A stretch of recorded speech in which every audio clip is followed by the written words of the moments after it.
Okay, so welcome everyone. So we're gonna get started now. All right, so I encourage all of you to participate. WIM Svitlana is gonna be running through the masterclass. If you have questions, I don't know how you wanna run it. Maybe you want them to wait at the end, or maybe you want it to be interactive. I think it would be good if whenever anyone has a question, they can unmute themselves or maybe type a message in Zoom. Yeah. Okay, awesome. All right, so you all have the ability to unmute yourself. So if you have questions, you can unmute yourself and you can type your questions in the chat. So Svitlana, what I'll do, I'll give you the ability to host. I'll make you host. So if there's so much noise in the background, you can just mute everyone and continue with your class. Okay. Okay, so when you're ready, you can start. Yeah, sure. Hello, everyone. My name is Svitlana, and welcome to yet another masterclass in the Elevate My Chess Virtual Festival. The topic of my lecture today will be sacrifices. So as long as everyone can see my screen, we'll get to the first example. I'm sure most of you know the basics already, but maybe let's go over a few main points. So a sacrifice is essentially giving up a piece or a pawn with the objective of gaining either tactical or positional advantages in return, or some compensation in another form. So you would be trading your material for some other sort of compensation. I'm sure it happened to all of us where either in your own game you were tempted to sacrifice something, or maybe you had a situation where you thought your opponent blundered, but in reality it was a deliberate sacrifice by them, and it turned out to be more difficult to defend than you thought. So either way, we encounter sacrifice possibilities in almost every game, which is why I think it's a really important topic. Now, sacrificing requires not only good tactical calculation, but there's also a psychology component to it. So not only would you need to see the tactics in the position, but the harder part is to know exactly when the right moment is to sacrifice, which is what I want to focus on today. So I'll start by showing you some typical examples of typical sacrifices, and then at the end I'm going to have a few practice problems for you to try to solve and determine whether it is the right moment to sacrifice or not. So here's the first example, and we're starting from this position. So in this situation, either type in the chat or unmute yourself, how many of you would take on h7 here? So that's the first typical sacrifice that we see really, really often, sacrificing the bishop on h7. So to me, I'm not trying to determine whether you can see what the sacrifice is, because there's not that many other options here, but whether it is the right moment. So how many of you would take here on h7? You can take a few minutes to think about it and calculate the line.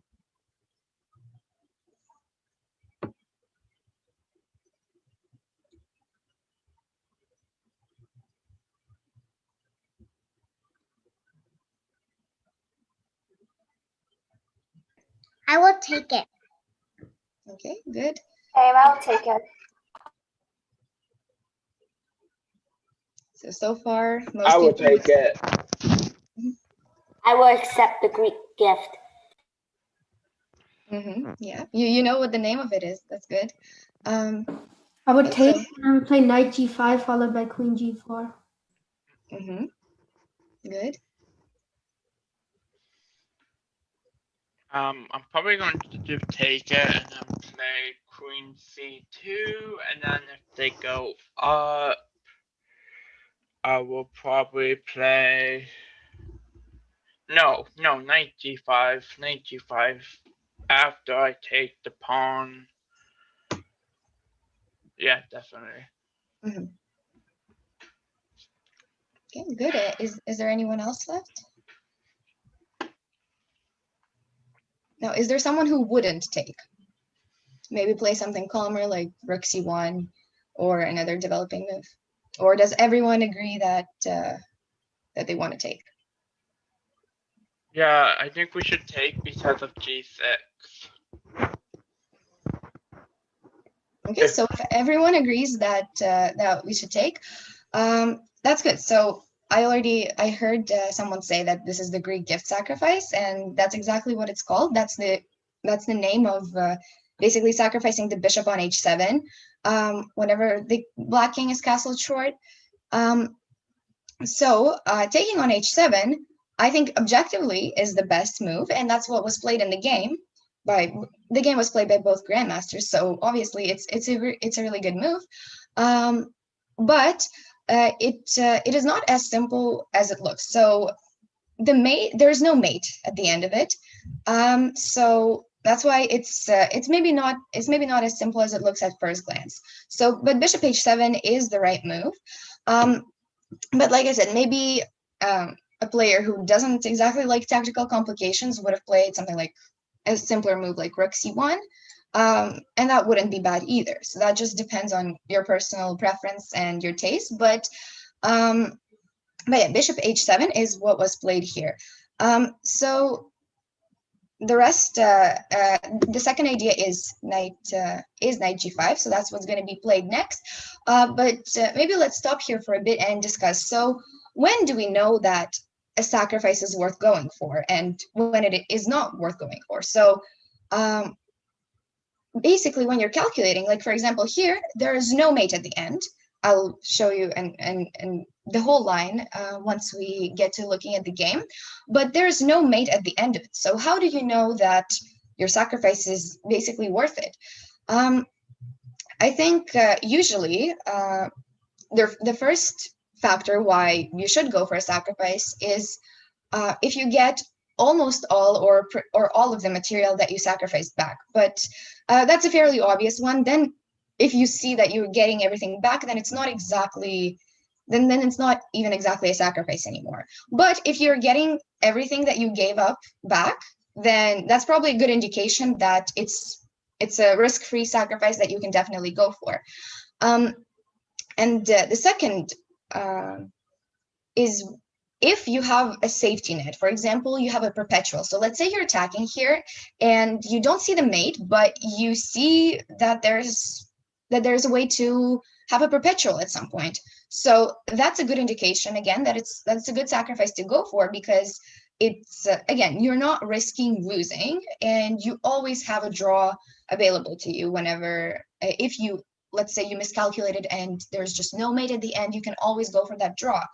One world champion who was really famous for his sacrifices is Mikhail Tal, and he was often known for, well, he was known for amazing sacrifices, but he played in the time where there were no computers really, so no one could even verify if his sacrifices were all fully correct. So when computers started becoming a bigger appearance in chess, a lot of people analyzed his games and said, like, wow, that guy like was just sacrificing, and he like none of his sacrifices worked, and he was only winning because his opponents were making mistakes.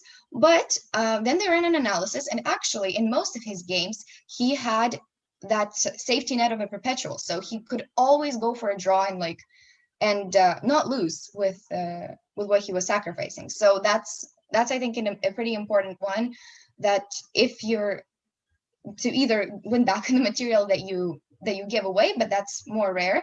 But if you have a safe, either a perpetual or maybe you've calculated a line at the end of which you think the position is equal, that's a pretty good indication that it's a sacrifice that you should go for.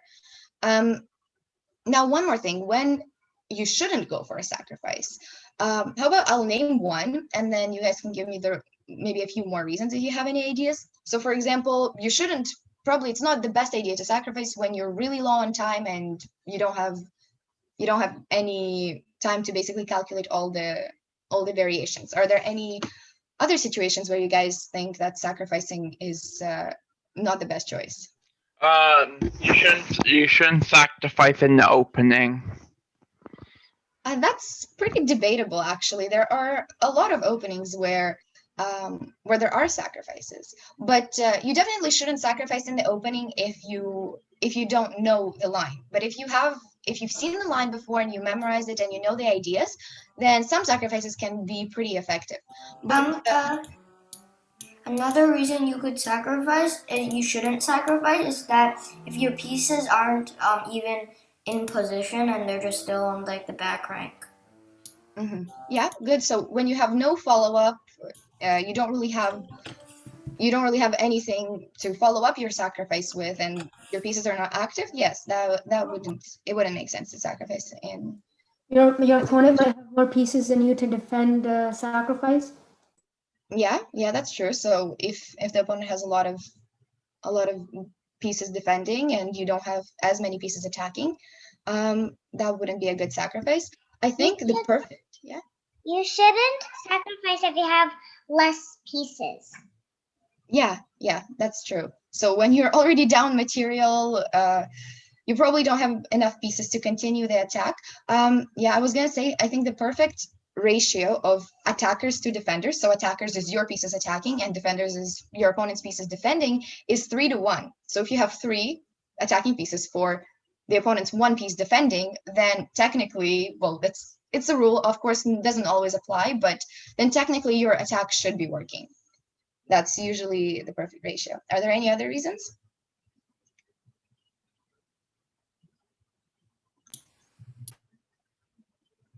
There's one more reason. If there's like 3 attacks on only 1 defender, if the smaller value is protecting and everything else was in bigger value, you shouldn't sacrifice it.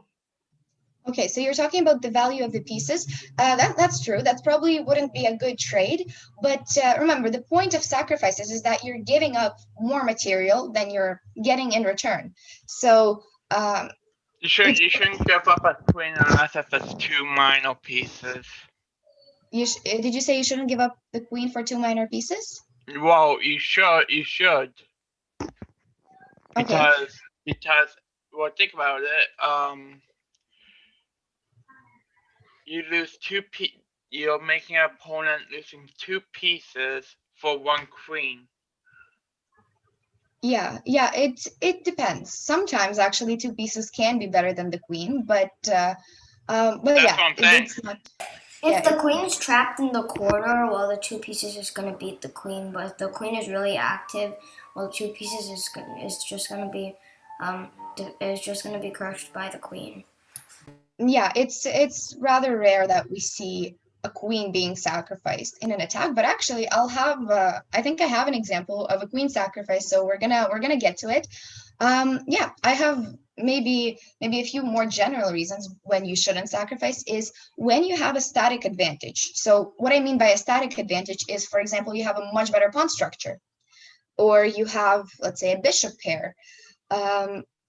So those advantages, they're permanent. They're not going to go away from you in 3 moves. For example, a advantage in development is temporary because in 3 moves, the opponent can catch up to it. But static advantages like this, that, let's say, you have a much better pawn structure and that should be enough to win in an endgame, at that point, there's no point for you to sacrifice because you have permanent advantages and there's no reason why you should risk them. And you should just capitalize on the advantages that you already do have. And probably the last one that I'll mention is when the opponent already has a difficult position. So let's say he has trouble developing his pieces. You shouldn't usually, well, sometimes if you see that, if you're 100% sure that the sacrifice works, then of course go for it. But I'm talking about the situation where you can't calculate the whole thing, where you don't have time to calculate the whole thing. At that point, if the opponent already has a difficult position to play, you shouldn't make the position more complicated because think about it, it's easier for you to play than it is for the opponent. So let him play, let him make a mistake, and chances are he is going to make the mistake, and you don't need to risk by sacrificing your own material, and you should just wait for it and let him make the mistake. So that's kind of a few psychological components to sacrificing. But yeah, so let's go with the rest of this example. So bishop h7, you all decided to go for it, and it is objectively the right move. So now the king is going to take, and we said knight g5, which is also the right continuation. Now, the thing is, it's really important where the king goes, either to g8 or to g6. And how about, yeah, maybe you guys pick. Where would you go, to g8 or to g6? G6. Okay, I hear g6. Would anyone go to g8? Okay, so everyone is going to g6.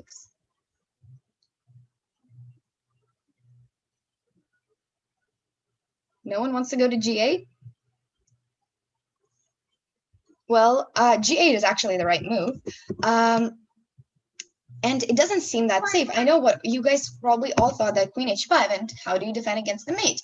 Well, black has the option of giving back his material by playing knight f6, and at the very least, white can of course take and win his material back. So that's one of the points that I said that the sacrifice was good. So that's why bishop h7 was a nice move, is because in this case, let's say they can win back the material, but at the same time, there's still no mate. So white is not checkmating here. He can just continue his attack, and he should be slightly better. But you guys all picked to go to g6, which is actually what happened in the game too. And it was a really strong grandmaster who played it. It was Yasser Seirawan who played this game as black. And he also, like you guys, thought that king on g6 was a little safer. And I heard from the very beginning that someone suggested queen g4, which is again what happened in the game, but it is not the winning move. The winning move was f4, with later the idea of playing rook f3.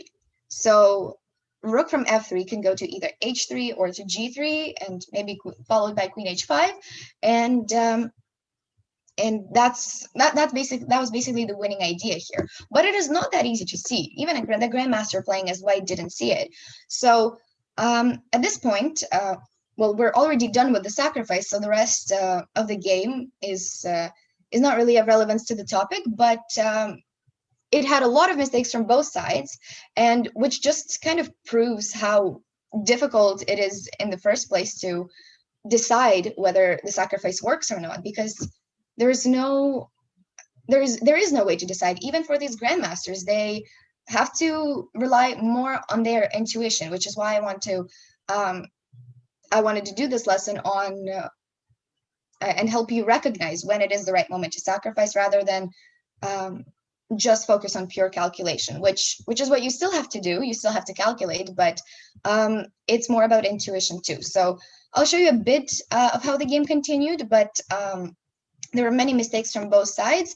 At this point, believe it or not, the position is actually equal, which it's, well, according to the computer, it's equal, but of course it's a lot harder to play as a human. The winning line, actually, I'll show you the idea, but it's super difficult. So it's rook c1 and g4. G4 seems like a very unusual move. I don't think I would have seen it in a game. But that was the winning line here, and it's not really surprising that neither of them found it. And the game continued with knight f6 and knight e6, and a lot of trades happened. And at this point, white just doesn't have enough pieces to really continue the attack anymore. But he got most of his material back, so the game went on for a really, really long time. And in the end game, actually, black ended up winning. So despite bishop h7 being a great sacrifice and white having an amazing attack, it still wasn't enough to win the game, which just proves kind of how difficult it is sometimes to decide if a sacrifice is worth it or not. So yeah, hopefully this example showed that sacrificing is not always as straightforward as it seems. So we have to learn to evaluate the pros and the cons before doing it. So this was the Greek gift sacrifice. And the next one that I'll show you is also a very famous type of sacrifice. It's called the Lasker double bishop sacrifice. This is a really famous game. It's one of the classics, if I can say that. So maybe some of you have seen it already, but here we get to this position. So I already said that this is going to be a double bishop sacrifice, but it doesn't happen immediately. So at this point, what would you guys play as white? And I'm going to tell you right away, this is kind of a trick exercise. So usually almost no one gets it right. But I would still like you to find the ideas, because I think you guys can find the right ideas. So at this point, what would you play as white?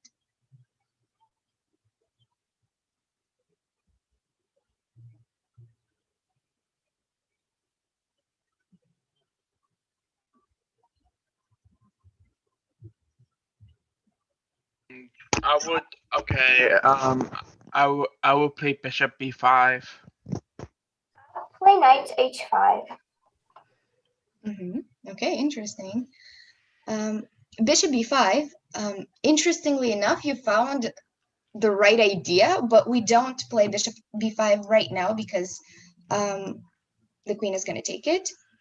And there's nothing you can do to follow up with it, but surprisingly enough, that's part of the right idea. Knight h5, that's what we're gonna come back to it. So I want to hear what other people ideas.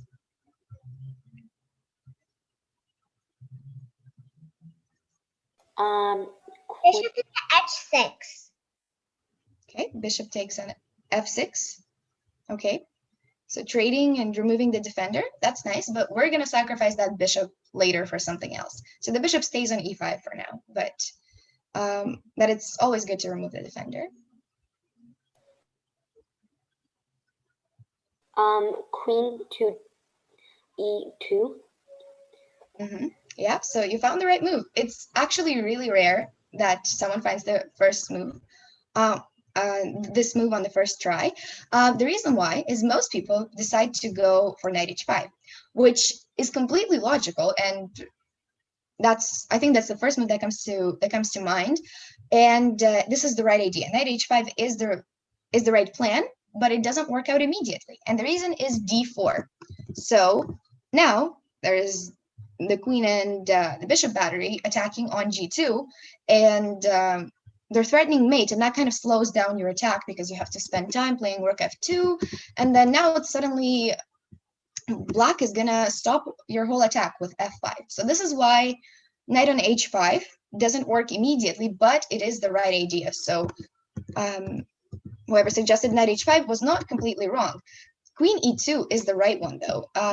Maybe you were helped by the bishop b5 that someone said earlier. But the reason why queen e2 is a great move is because it's protecting g2, and you're also threatening to play bishop b5. So bishop b5 almost traps the queen, because it doesn't quite. The queen can still go to c8, but that is definitely not somewhere where you want your queen to be, and black obviously didn't want to allow that.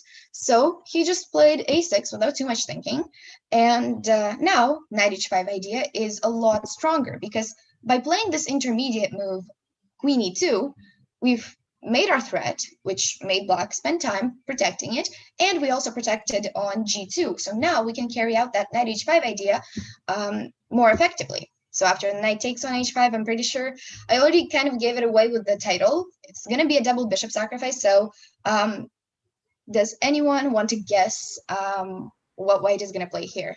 Bishop takes h7. Okay, good. And how would you continue? Okay, so bishop takes h7, king takes h7. What was the rest of your calculation? King h5, king g, bishop d7. Takes h5. Yeah. So, and then you said bishop g7. I heard both of you. So that is right. Bishop h7 is a great move, but the one that's more impressive is the bishop g7. So this is that's what I thought. Yeah, I was going to say bishop g7. Yeah. So this is the famous Lasker double bishop sacrifice, and the reason why it's called that is because the world champion Emmanuel Lasker played it, and this is the exact game that I'm showing you right now. This is the game that gave the name to it, and it's probably not the first time it ever happened in history, but it's definitely the most famous game in the sacrifice. And it's a very common idea. So it's kind of similar to the great gift sacrifice, because there's still bishop on h7 involved, but here there's also the second bishop being sacrificed. So then rook f3. Yeah, queen g4 and rook f3. You're right. That's the right continuation. The reason why rook f3 doesn't work right away is because black is going to escape with rook h8. And this amazing move, bishop g5, surprisingly, it saves black, and his king escapes on f8, and there's no mate.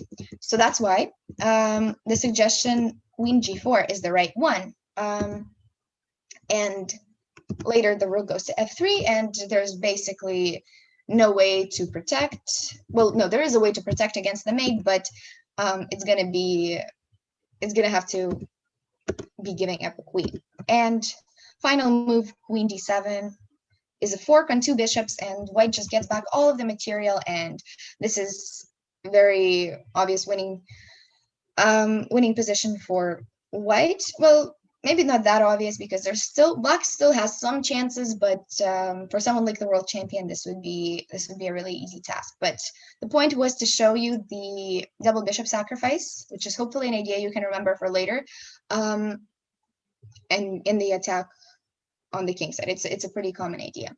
Okay, so I think I'm going to show you another example. I have another game showing the double bishop sacrifice, but maybe we'll come back to it later. So the next example that I want to show you actually comes from an opening. So I decided to show you a sacrifice that can come straight out of the opening, because and I even heard at the beginning where someone said you shouldn't sacrifice in the opening, which again, partially true, but doesn't always apply. So this is going to be useful if you're a Caro-Kann player. You can find it useful as black, or, well, everyone who plays e4 and encounters the Caro-Kann as white will be able to play this.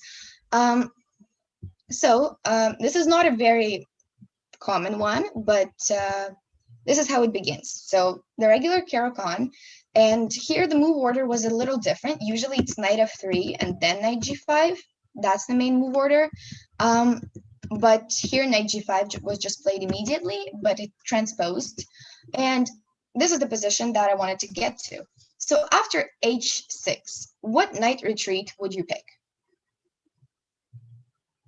What do you mean by like knight retreat? So E6. the h knight, I heard knight e6, that's one of them. So h6 attacked our knight on g5. So our knight should probably move away somewhere, because you wouldn't want to give it up right here on g5. So that's what I mean. Where would you move this knight? E6. Okay, e6. Yes, that's one of the options. What else is there? F7. Knight on f7. Yes, that's the second option. And there's one more. Not a sacrifice. Knight on h3, right? So that's basically our 3 options here: f7, e6, and h3. So basically, I can't really, well, I can't say which one is objectively better. But so basically, knight on h3 is what most top players pick, or what most top players would play in this position. So they would not go for the sacrifice, because it got proven by the engine, by the computer, that the sacrifices are not really the best. But when I say that, it's not a huge mistake either. So knight on f7 is probably the worst sacrifice than knight on e6, because let's go over the lines. So king is going to take, bishop c4 is probably the move you would look for, and e6, queen e2 attacking on e6, and knight d5, and it looks pretty solid for black. So yes, his king is on f7, but you don't really have enough pieces attacking it yet, and black center looks pretty solid. So this is why the knight on f7 is not usually the sacrifice that we talk about here, but knight e6 is the more interesting line. So it basically got disproven by the engine, so not many people really play it anymore, but I definitely think that it can work up until a certain level. It can definitely pose a lot of problems. Here's why it's good on e6. So if the queen moves away, let's say black doesn't take the knight for some reason, well, that would be a waste of time, because he's gonna have to take on e6 eventually, or else the knight is just gonna keep standing there forever. And it's really great on e6 there. It's attacking a lot of things. It can trade itself for f7, for f8, but black is going to have to take eventually, and that just makes things worse for black. the thing is, if black does take, what do you guys think? How do you guys think we continue our attack after Bishop black takes? d3. Bishop d3, exactly. And okay, so I heard bishop d3 and knight e4, which I think you meant knight e5. H4. Oh, knight h4. Okay, knight h4 is nice. Knight h4. H5. Knight, yeah, okay, so knight h4. Bishop d3 is the right move, but knight h4, I see you're still trying to attack the g6 square. It's just more useful if we attack it with the bishop, because the bishop here is going to be directly threatening. Well, we're actually threatening mate in 1 right now to play bishop on g6. The knight there would be pretty nice, but it doesn't really threaten the king. So bishop goes on d3.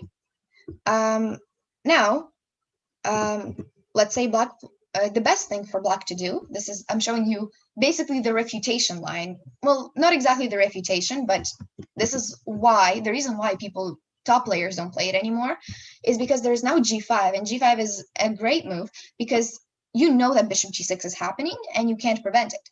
So you're preparing yourself for it by expanding your pawn here and giving your bishop the freedom of going to g7 later. Because if you don't play this and the bishop goes on g6, your bishop is going to be stuck on f8 forever, which is actually one of these ideas of this knight e6 sacrifice, is that you get the bishop stuck there and black is playing down a piece anyways.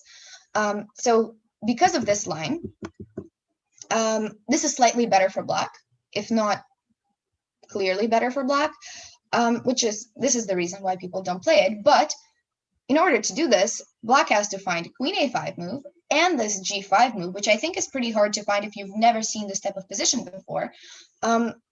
So this is basically the problem with this line.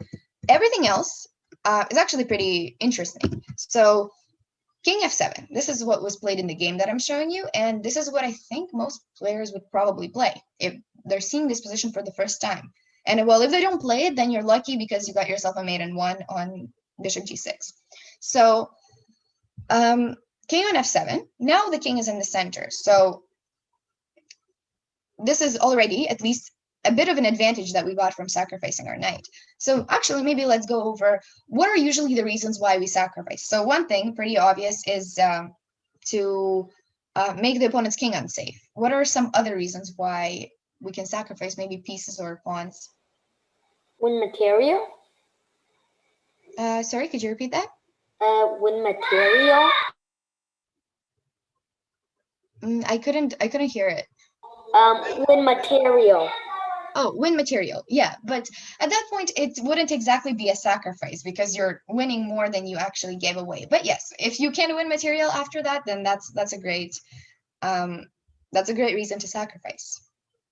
Is there anything else?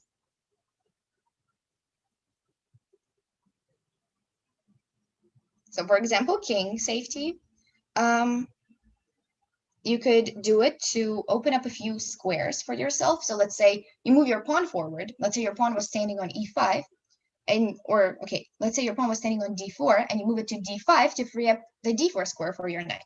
So to free up squares would be another one, or to open up some diagonals or files. And there's probably one of the biggest ones in the opening. Why are there usually pawn sacrifices in the openings? What is the reason for that? For development. Exactly. So for development, that's why it sometimes happens in the opening, because you can gain some more time for your pieces to develop. And this one is... We got another reason why. You want to keep the king in the center.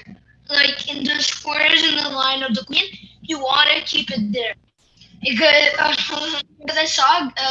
I saw a game against Anand in 1999 in Linares. He sacrificed pieces, but what he did is he kept the king in the center so that he could attack him. Yeah, exactly. That's a very good reason, and I'm pretty sure that's a really well-known game. So it's a really good example. So yeah, getting the king in the center, which is partially what's happening in this in this game that I'm showing you too, but it's not quite as, it's not somewhere right in the center. But yes, so that is part of the compromising king safety. So you're making your opponent's king unsafe. Okay, so I think we have most of the reasons down.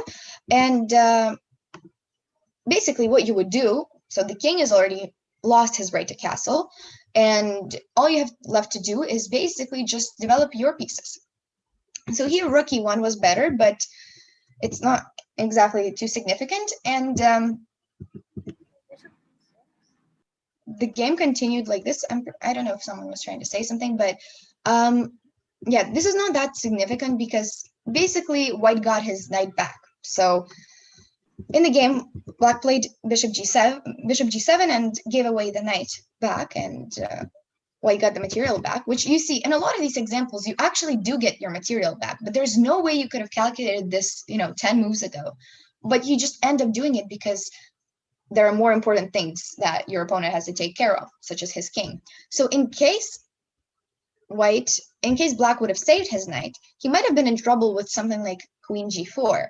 And now, if the knight takes the pawn, there's queen f4, and again, you win back the material, and the king is still in a lot of trouble. So that's the reason why black decided to just give the knight on f6. Now the king is safe. Black is still up a pawn, but this position is probably around equal.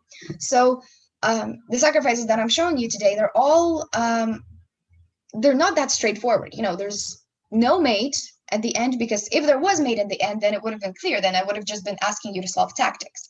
So here I'm just showing you that sometimes it's not that simple, and it's up to you to decide when is the right moment and when isn't. I just wanted the rest doesn't have anything to do with the sacrifice, but there's one at the end. I believe it is here. So can anyone find the last sacrifice that wins the game for white? Bishop e6. Bishop e6. There's one more that works. Similar idea. Rook e6. Bishop f4. Bishop f4. So, well, rook e6 and bishop e6 are the moves. I think bishop f4 is a little slow. You're not sacrificing anything, and I think black is gonna have the chance to take your rook on d1. So if you play that, Thanks.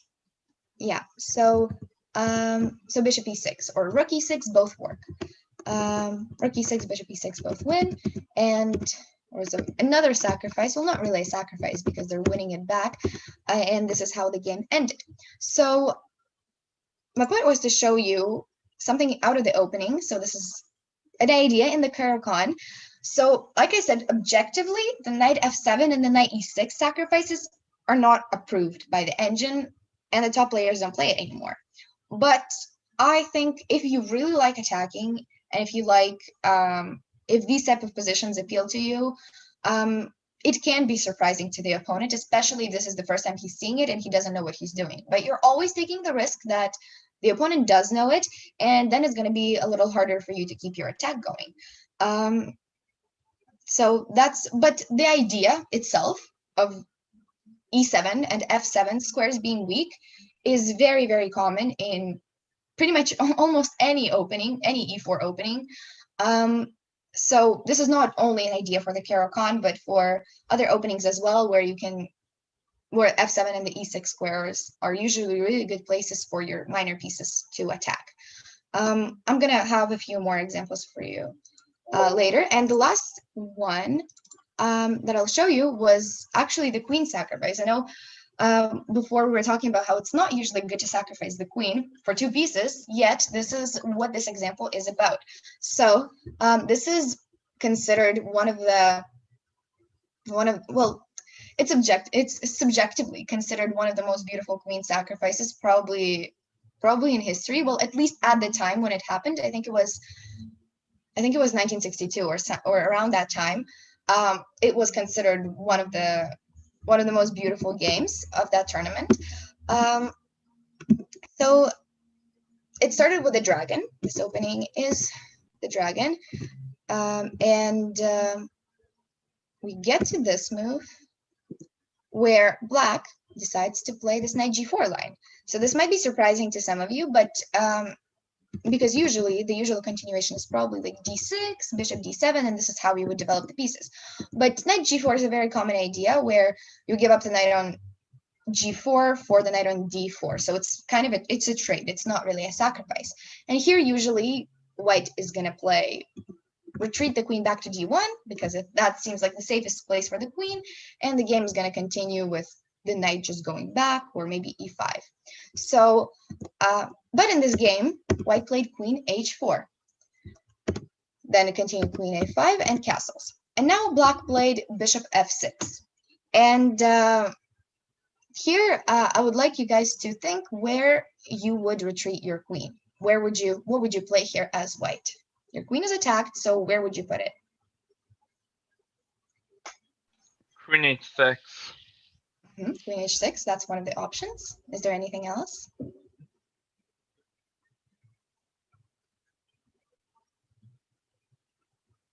Queen g4.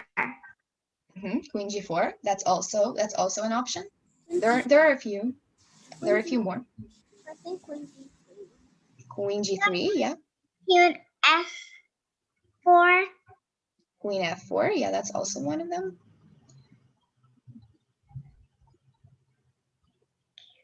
Wait, h3. Queen h3, okay. Well, yeah, we're just naming every single square the queen can go to. But yeah, no one is naming the sacrifice yet. Queen takes h7.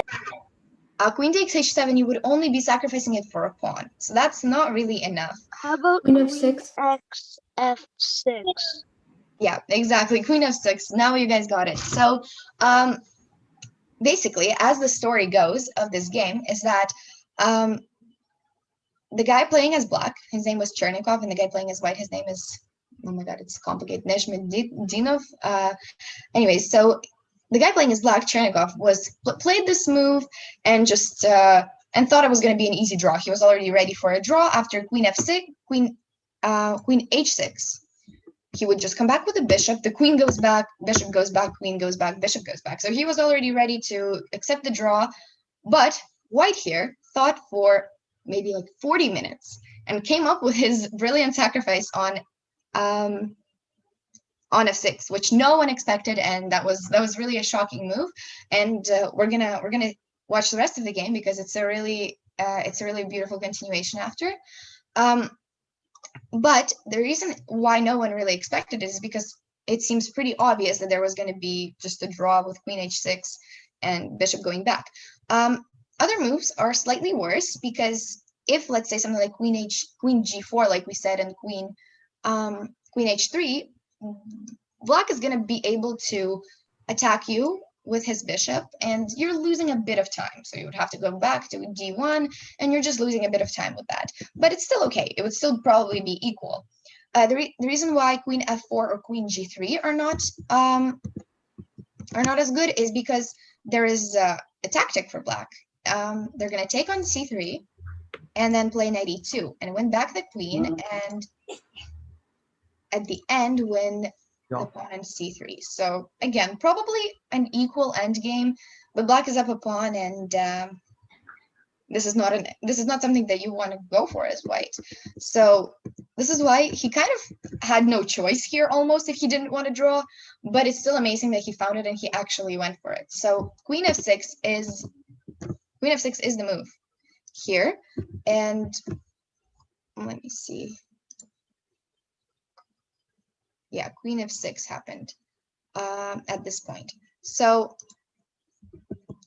now knight e2, this knight e2 move, of course, black is going to take the queen later, but he's just playing this knight e2 move to kind of discoordinate white's pieces a little, because he was going to take on d4 anyways. So if he takes right away, there's the bishop d4. So he's giving up a knight to make white's knight go away. It's not significant, but just gains black some time.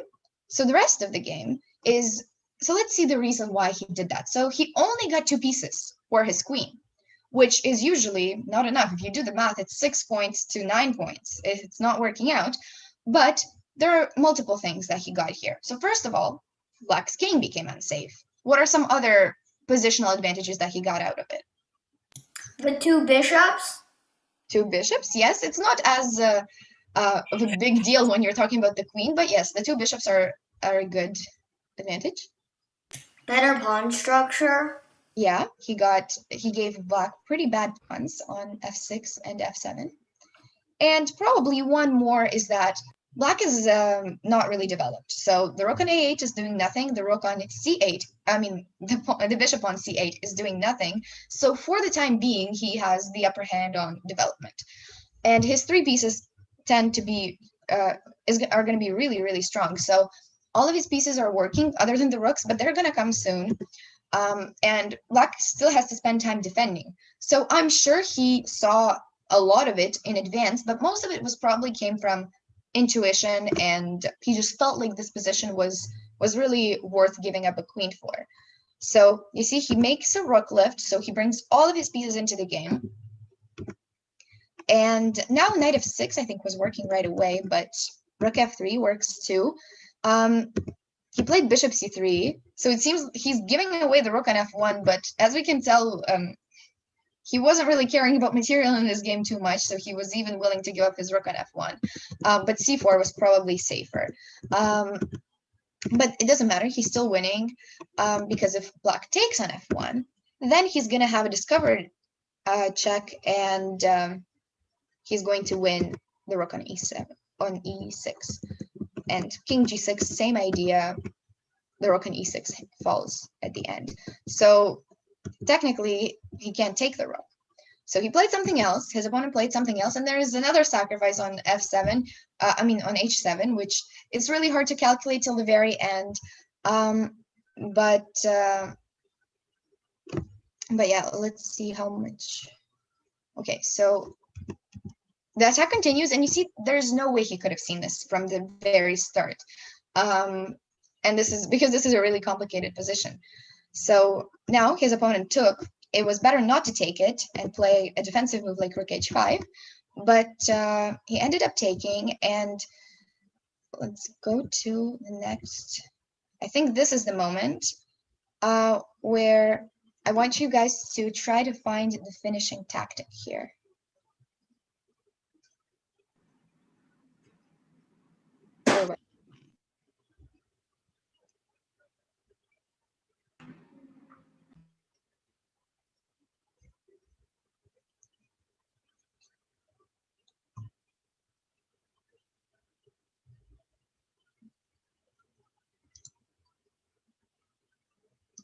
Actually, maybe this move I'll put it on the board for you guys, but the next move is the tactic that I want you guys to find.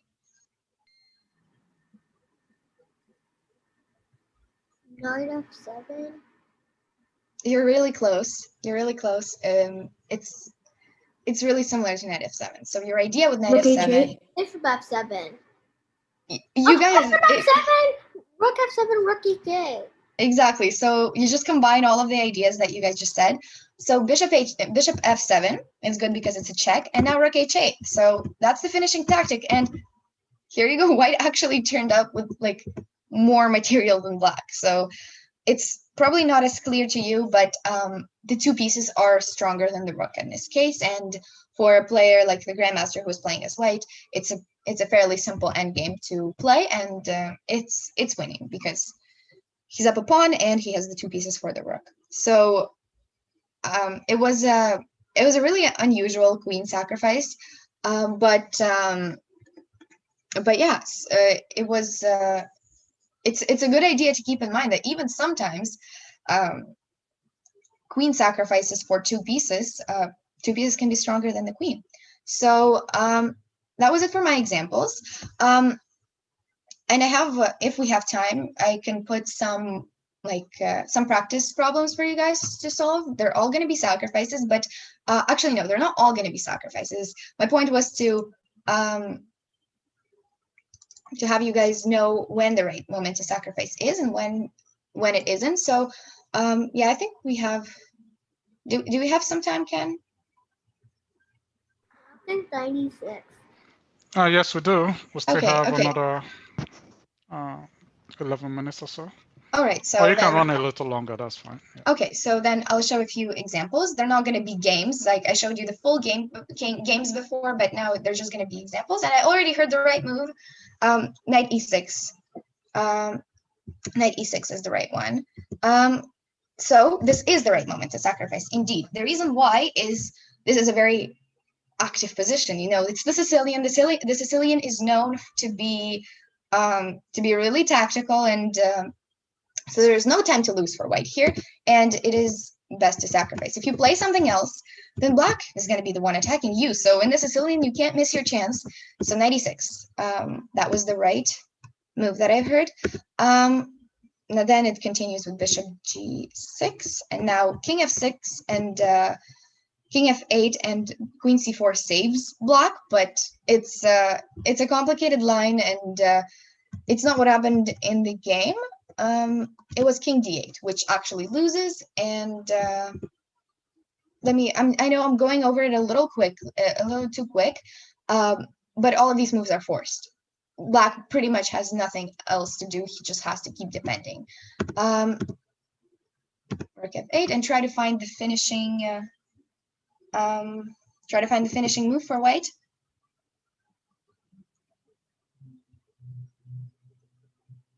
It is a mate in 2 at this point. So what's the finishing punch for black for white? 95. Yeah, you all got it. So knight d5 and queen to d7 mate. So this was the right moment to sacrifice, because, like I said, Sicilian usually really aggressive. Okay, so this is our next one. This one is a little tougher, but it is black to move. So I'm sure you all see the sacrifice variations, but this one is a little more complicated because there's also queen trade going on. So try to figure out whether this is the right moment to sacrifice or if it isn't. Black to play. What was the move? Knight d5. Knight d5. Okay, so knight d5. That's that is certainly a sacrifice option. But there are other ones that are probably. Can I say? Maybe I'm not sure if this is correct, but maybe bishop to d5 or knight. Okay, bishop to d5. Yeah, so that's not exactly a sacrifice because white isn't threatening to take you. But yeah, for some reason you guys are thinking about d5. There are other sacrifices here. Knight g4. Yeah, knight g4 is the other one. Good. So bishop h6. Bishop h6. Yeah, you guys are thinking of so many different sacrifices I wasn't even thinking about. I only thought about knight g4 and bishop g4 because those are typical in those type of positions. But yeah, so do you guys think it is the best moment right now to make a sacrifice? No. No. I don't think so. Maybe no, because they're gonna just exchange and stuff. Maybe not. Right. So what do we play instead then? I'll help you. It's a knight move. Maybe knight d7. Whose move is it? Is it Black white? to move. It's black to move here, Knight and d4, knight g4. Knight d7 maybe. yeah, knight d7 is the retreat move, but knight g4 is basically that was what I was trying to tempt you to do, is to play knight g4. I don't think playing on d5 isn't I don't think it's bad, but it's not the typical type of sacrifice in this situation. It's usually something on g4 when you see that type of pawn structure. So the reason why this is not working out here is not because of queen d8. Actually, this is probably what it seemed like at first, but it's not, because you get it back on c3. So it's not because of that, but it's rather because the king kind of escapes and he's pretty well protected here. So bishop on g4 similarly doesn't work here because of the queen exchange. So that's the one thing. If you see that the queen exchange is happening, you wouldn't probably want to sacrifice, because then your attacking chances really go down once the queens are off the board. So knight d7 is actually a really great move at this point, because you're threatening to take on c5, which is, you would really want to trade that that dark squared bishop, because your dark squared bishop is going to be really strong in this game, in this situation. So that's the other thing. Remember when we talked about when you shouldn't sacrifice, and this is one of those situations where you have a static advantage. So it might be hard to see at first glance, but black has a pretty big advantage in the sense that once he trades the dark squared bishop, that bishop pair is going to be a lot stronger than that bishop and that knight. First of all, this bishop is a really sad piece because it's blocked by all of his pawns, so that bishop doesn't even count as a proper piece. And this knight is always attacked by this bishop, and it has nothing useful to do really. Plus, the king is unsafe. So black has a lot of static advantages. So there's no reason for him to risk and force matters by sacrificing, and he can just focus on his long-term advantages, which is going to work out better. So the rest is really, really complicated. So I'm just gonna I'm not going to stop at every single moment. But there was another rook sacrifice here, which is what happened in the game, and white took it. Black would have been perfectly fine just taking that bishop with the queen, and it's more than worth it here because, like I said, the dark squared bishop is just probably the best piece that black even has here. And the knight is really strong. Basically, all of black's pieces are working and white's aren't really.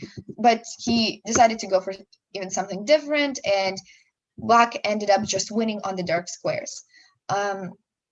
He's even making... Oh, sorry. Yeah? I have a question.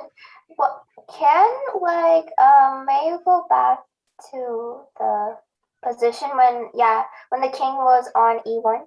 Like when the queen checked, can you go like queen to f2? 93. Yeah, I want, there's 93. So no, queen f2. Queen f2. Yeah, queen f2, and then we do a fork. Oh. And the knight is attacking both. So yeah, it would have been nice if white had that option, because that would have kept him his castling rights. But no, he has to go to f1, because I think on d1 there's also problems. Like rook d8 is always an idea, but he's probably going to take on b8 first and then come back to d8. So yeah, there's problems everywhere for white, and he just ended up losing on the dark squares because these squares were really just had nothing to be protected by. White had no dark squared bishop, and black's dark squared bishop turned out to be super useful. And it's really long. Like there are a lot of calculations here to be done, but yeah, it was the point was to recognize black's static advantages and recognize that it wasn't the right time to do a sacrifice there because they had something better. Okay, so I think the last example that I'll show, this one, yeah, let's just, yeah, you already found it. I didn't even give an introduction. Yeah, f4 is good. So what was your calculation here? So f4, what were you thinking? F4, probably E4, knight F4, G4, knight F4. Good. Yeah. So that's pretty much all you had to calculate, and then you had to, by this point, so this is when you're sacrificing, a little portion is your calculation, and then what's more important is evaluating this position, because likely you're not going to calculate like 20 moves ahead.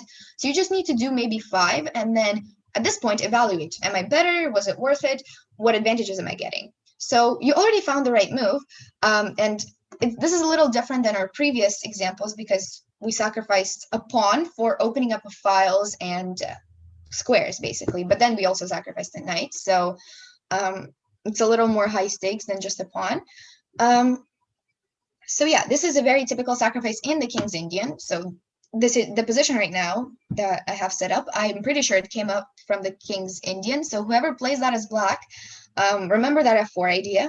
So you very, very often sacrifice your pawn on f4 to open up your light squared bishop, to open up the file for your rook. So yeah, sometimes it's more useful than if you tried to play g5. Well, first of all, here you can't because your knight on h5 is attacked by white's queen. So if you try to play g5 here, it's just too slow. So sometimes you just have to go for f4, and the pawn is not that much to sacrifice for a really strong attack. But anyways, you already found the right move.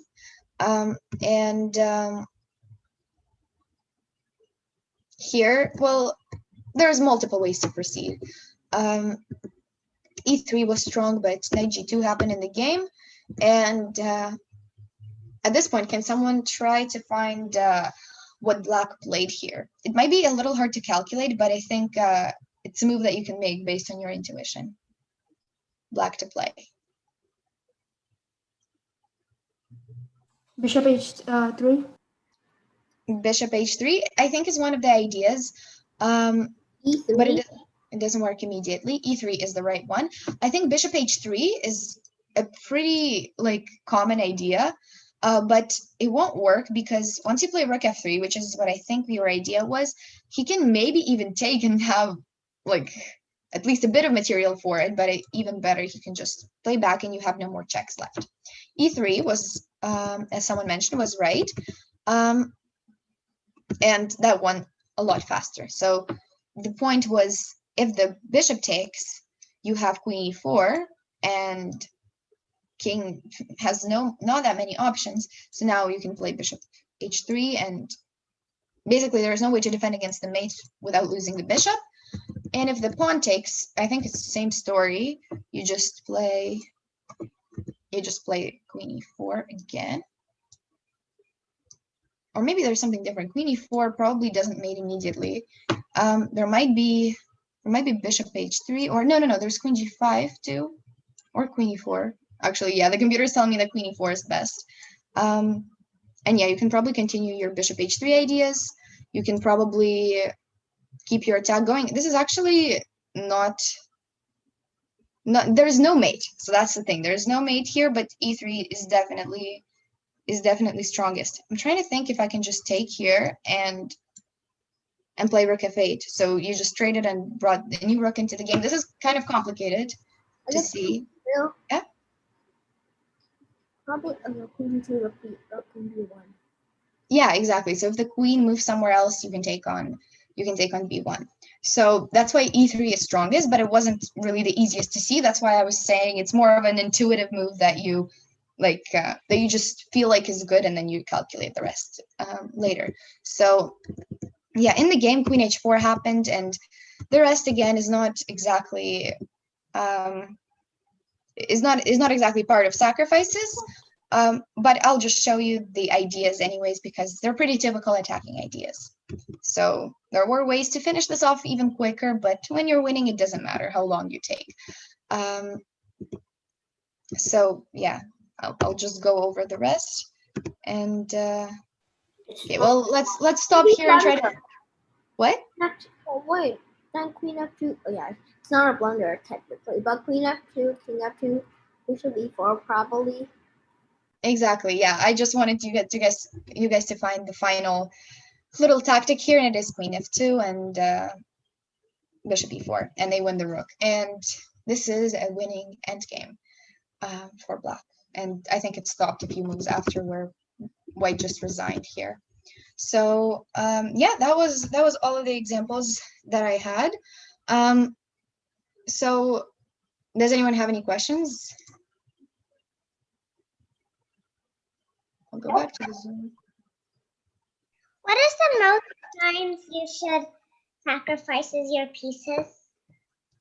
What is the most the most times you should sacrifice your pieces? You mean in a game? Yeah.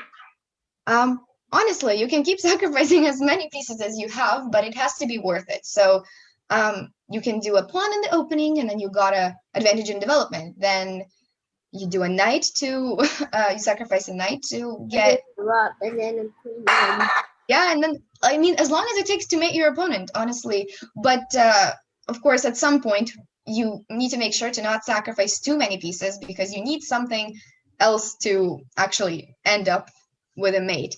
But it really depends on the situation. But in most games, probably maximum you would do it twice or 3 times, but that's the maximum. In some games you don't sacrifice at all, but I think in many cases you do at least have a chance to sacrifice, or you have to calculate something. You won't necessarily have to go for it, but like I said, in many of the examples I showed, it wasn't the right time to sacrifice. So you just have to figure out when you feel like it is the right time and when it isn't. Okay. I have a question too. Yeah. What is like the common piece that usually grandmasters or like players sacrifice to win the game? What's the common? Yeah. Yeah, it really depends. It really depends on a separate game, on every separate game. But I think the ones I showed you, the one that appeared most often, probably the knight. In the opening, it's obviously the pawn. The pawn is the most common one. But I think either knights or bishops are usually, you sacrifice your minor pieces. Because, well, they're worth less than your rook or your queen. So I think it's usually the knights and the bishops that are most, that you sacrifice most often in an attack. But it really depends. As you could see, it could have been the queen. It could be any other piece, but yeah.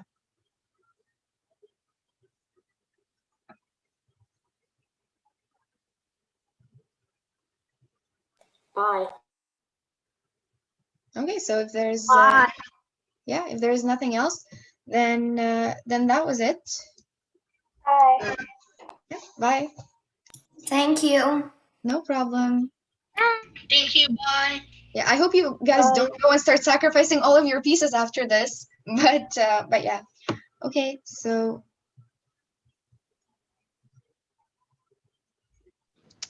that is it. Okay, all right. So thank you so much, Svitlana, for this. No problem. And thank you everyone for participating. So we'll see you at 2 o'clock for round 2 of the tournament. Okay, all right, thank you.